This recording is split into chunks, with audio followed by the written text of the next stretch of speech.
Hey folks, this is Lee, the Cold War Prepper, and not feeling too well today, so my apologies for that if I sniffle or sneeze or cough during this recording. But I was in bed watching, and Fox News came across with an announcement that Vlad, and now he's being called Vlad the Mad, put out that he has put his strategic nuclear forces at high alert. This is a precursor to nuclear war. It is not a guarantee that nuclear war will occur.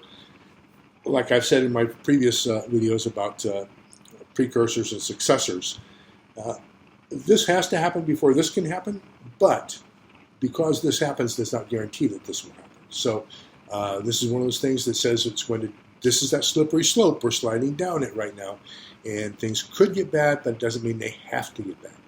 Now, he did say 2 days ago that if we intervened in any way or interfered, he would consider using the nuclear option. So this is all pieces being moved around the chessboard.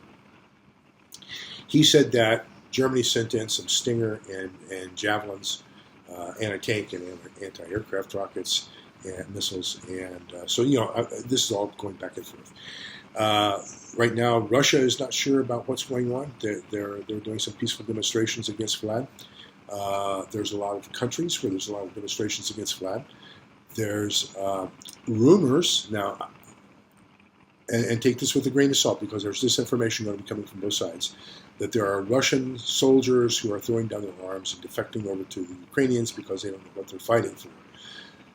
That could be nice. I'm not going to believe it just yet because there's a lot of disinformation coming from both sides. Another example is that the Russians said that they had captured 6 U.S.-owned biowarfare labs on the Ukrainian-Polish border, and I don't believe that at all. Why 6? Why would we have a biowarfare lab in a country that can't be defended? That was wide open to conflict. That doesn't make any sense to me at all. But I would have never guessed about what we did in Wuhan either. So. I could be wrong, but right now I'm not going to worry about it. Another thing I want you all to be concerned about, not to be that concerned about, is the effects of a nuclear blast. I'm going to put a link down below. There's a company called Secrecy. You can actually take a look at what happens if they put a bomb near you. And my guess is they're all going to be air bursts. They're not going to have any surface bursts because the surface burst is going to irradiate, it's going to end the Earth, basically. Air burst is going to have minimum fallout. So I would guess that anything happens is going to be air bursts. And if we did air bursts, the same size bomb as what we did over Hiroshima and Nagasaki, it would take 3 of those to take out Manhattan Island. So that gives you an idea as to it's not all ending. The other thing you might want to do is take a look at what is considered a strategic target. I live close to Fort Hood. Fort Hood has an Army division. Do I think it's a nuclear target? No.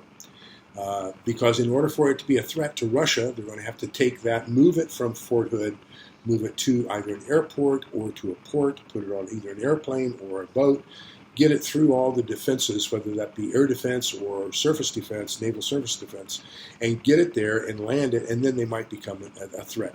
But as they sit there in Fort Hood, the center of Texas right now, they're not a threat to anybody, and I would not waste a nuke on them. Now, places I might throw a nuke at: Dyess Air Force Base in Abilene,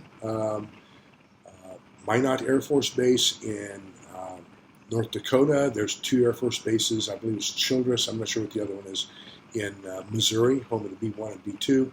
So those, yes, I would say those are strategic threats to Russia and probably would be targets. There's also the Minuteman III silos across the northern tier of our country, so I would say that those are probably targets. So do me a favor.